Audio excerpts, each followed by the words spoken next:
Artificial intelligence AI है, AI के माध्यम से आवाज को भी क्लोन कर ले रहा है, तो उससे भी आप शिकार हो जाते हैं। सोचते हैं हमारी ये पर्ची की आवाज है, हमारी पर्ची की फोटो लगी है।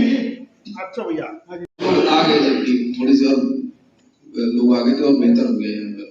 धनाढ़ व्यक्ति उनका नाम लेकर के बताया, उनके पर्ची के पास बुलाया कि यार मैं जो है बोल रहा हूँ, मैं तुम्हें इतने दिरहम भेज रहा हूँ और दिरहम भेज रहा हूँ तो तुम रख लो।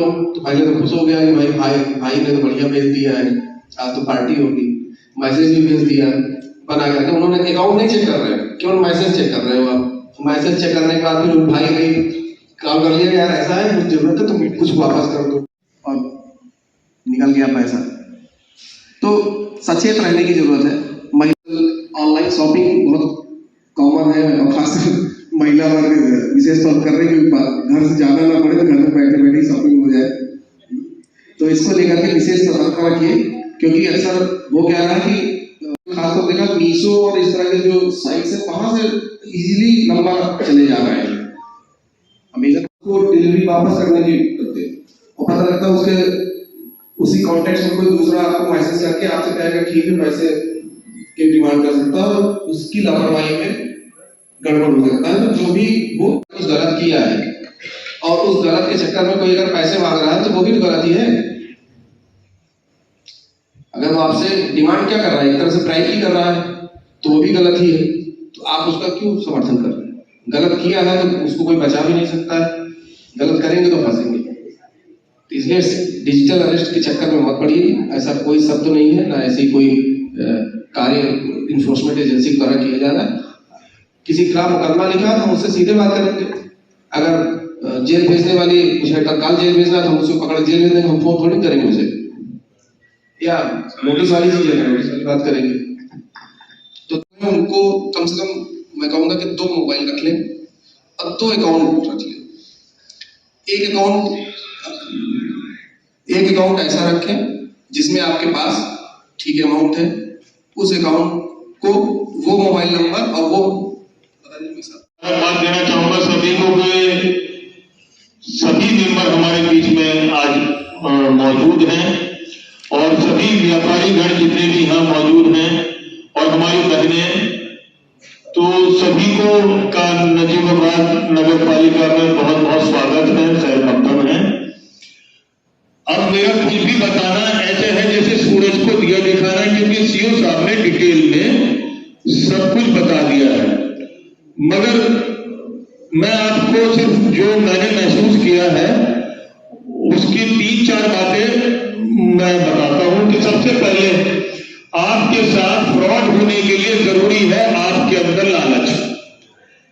जब तक लालच नहीं होगा तब तक आपके साथ कोई फ्रॉड नहीं हो सकता।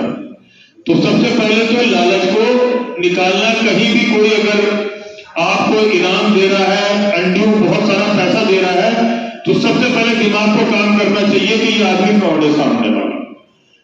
फ्रॉड मान करके फिर आगे बढ़ो आप।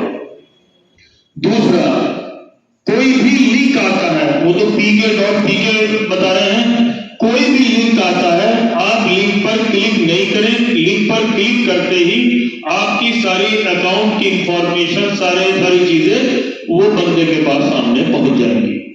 पता नहीं कैसे हमारी पूरी डिटेल उनके पास रहती है कि हमारा कब कौन आपके माध्यम से की है। तो उसके लिए मैं अपने व्यापारियों की तरफ से समस्त जितने उपस्थितियां हैं और अन्य व्यापारियों की तरफ से बहुत बहुत बधाई और आपका आभार व्यक्त करता हूं। भाइयों, हमारे सीओ साहब ने, इंस्पेक्टर साहब ने और साथ में लोकप्रिय चेयरमैन साहब ने बहुत विस्तार के साथ आपको बताया कि साइबर क्राइम क्या है। हमें लालच में नहीं पड़ना है, हमें किसी भय और डर में नहीं रहना है। हमें किसी भी बात के अंदर जब कोई व्यक्ति हमसे किसी चीज को पूछता है, करता है, तो हमें उसके अंदर ये ध्यान रखना है कि उसका तुरंत जवाब नहीं देना है। उसके लिए सोचना है, समझना है।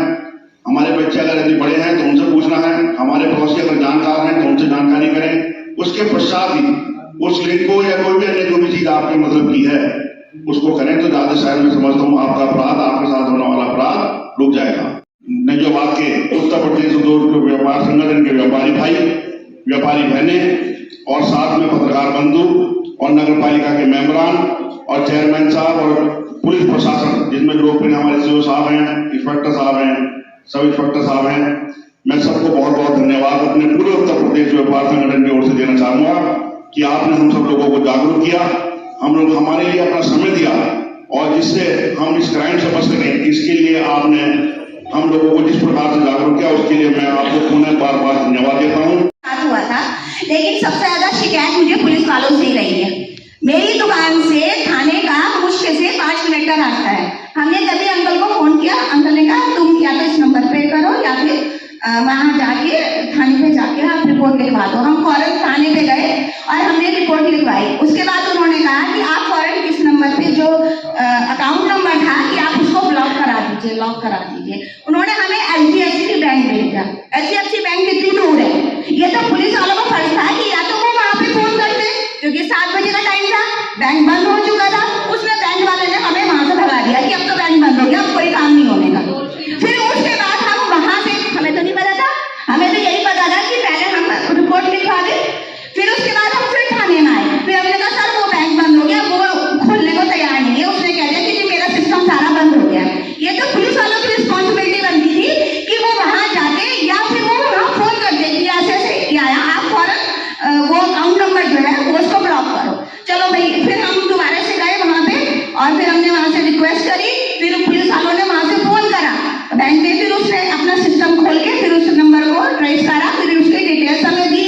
फिर हम डिटेल्स लेके वो HDFC बैंक से थाने में आए। फिर थाने में आके हमने सारी डिटेल्स देने के बाद रात में भी हमारे पास फोन आया, हमने डिटेल्स दी।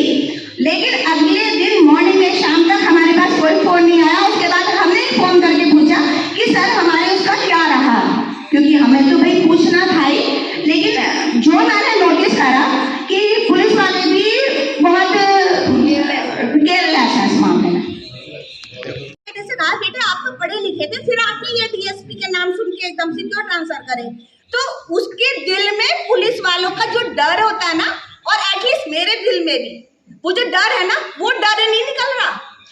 तो ये डर क्यों है? हम पुलिस वालों को कोऑपरेटिव क्यों नहीं समझते, फ्रेंडली रिलेशन क्यों नहीं करते? अभी वो व्यक्ति डरा नहीं जबकि गांव का आदमी था।